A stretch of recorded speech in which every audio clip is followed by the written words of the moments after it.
안녕하세요. 한의사 김조입니다. 오늘은 우리가 족저근막염, 발바닥 통증에 대해서 이야기하려고 합니다. 족저근막염은 발바닥에 근막이 아픈 거죠. 근막이 아픈 거라서 아침에 처음 일어나서 디딜 때 이 발바닥이 이제 땅에 딱 디디는 순간에 처음 엄청난 통증을 발생하는 게 족저근막염이죠. 그뿐만 아니라 오래 서 있거나 아니면은 장기간 앉아 있다 일어설 때도 이 발 쪽에 염증 산물들이 순환되지 않고 모여 있다가 처음 충격을 받을 때 통증이 굉장히 심합니다. 대부분은 많이 걷거나 아니면은 축구같이 이 강한 바닥에서 이제 충격을 받고 이제 축구화가 굉장히 딱딱하잖아요. 그래서 강한 바닥에 충격을 받는 스포츠를 좋아하시는 분들께서 주로 발생합니다. 그런데 우리가 이제 족저근막염은 어느 경우가 잘 안 나을까요? 예후에 대한 연구가 있어서 말씀드리려고 합니다. 족저근막염 같은 경우에는 주로 체중이 많이 나가면 더 쉽게 통증이 생길 것이다. 오래 갈 것이다. 그리고 두 번째, 그리고 나이가 많은 환자분들이 더 오래 통증이 지속될 것이다. 이런 두 가지들이 예상할 수 있잖아요. 하지만 실제로 연구를 해보니까 이 두 가지는 그렇게 큰 영향을 미치지 않는다는 거예요. 그러니까 즉 아무리 뚱뚱해도 그리고 아무리 나이가 많아도 생각보다 이 족저근막염 자체가 오래 가진 않았다는 겁니다. 그럼 언제 족저근막염이 더 오래 가냐라고 했을 때 그 연구의 결과는 뭐냐면은 아픈 지 오래된 환자분이 더 오래 간다.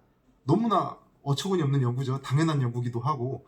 그래서 이제 제가 환자분들이랑 대화를 하다 보면은 주로 족저근막을 염을 앓고 계시는 분들은 굉장히 스포츠라든지 이런 충격이 받는 행위 자체를 좋아하시는 분들이 많아요. 그리고 치료를 받는 목적 자체가 그 행위를 계속 지속하기 위해서인 분들도 굉장히 많습니다. 그래서 나이에 상관없이 스포츠를 좋아한다든지 아니면 신발 자체가 굉장히 딱딱한 거를 신는 것들을 좋아하시는 분들이 발생을 하고요.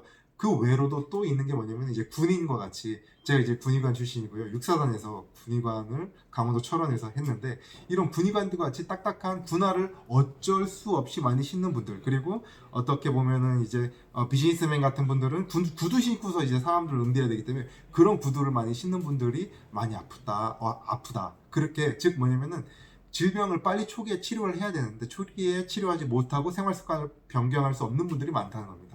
그리고 제가 임상에서 보다 보면요, 이 발에 이제 아치가 이렇게 있는데 이 아치가 쭉 펴져 있는 분들 있죠. 이 아치가 안이 이제 완전히 이제 평발이 되신 분들이 굉장히 많아요. 그래서 한쪽 발만 족저근막염이 있을 때 그쪽 발을 측정해 보면 그쪽 발만 이 족저가 이제 우리가 이 족저근막 이 족궁이 내려앉으면 어떻게 되냐면은 이 발 자체가 전면부는 바깥쪽으로 휩니다. 왜냐면은 이게 이렇게 돼 있다가 펴지면서 우리가 이런 모는 종이가 이렇게, 아니 종이를 이렇게 접어놨을 때 이게 펴지면 한쪽으로 펴질 거 아니에요. 바깥쪽으로 펴지거든요. 그러니까 안쪽에 높이가 있다가 펴지면서 바깥쪽으로 가거든요. 그래서 내 이 전족부가 바깥쪽을 향하고 있지 않나도 봐가지고 이런 경우에는 뭘 해야 되냐? 발에 깔창 치료도 같이 해야 됩니다. 그래서 족저근막염 있는 분들 첫 번째, 내가 족저근막염이 있는 걸 알면서도 스포츠를 너무 좋아하시면 안 됩니다.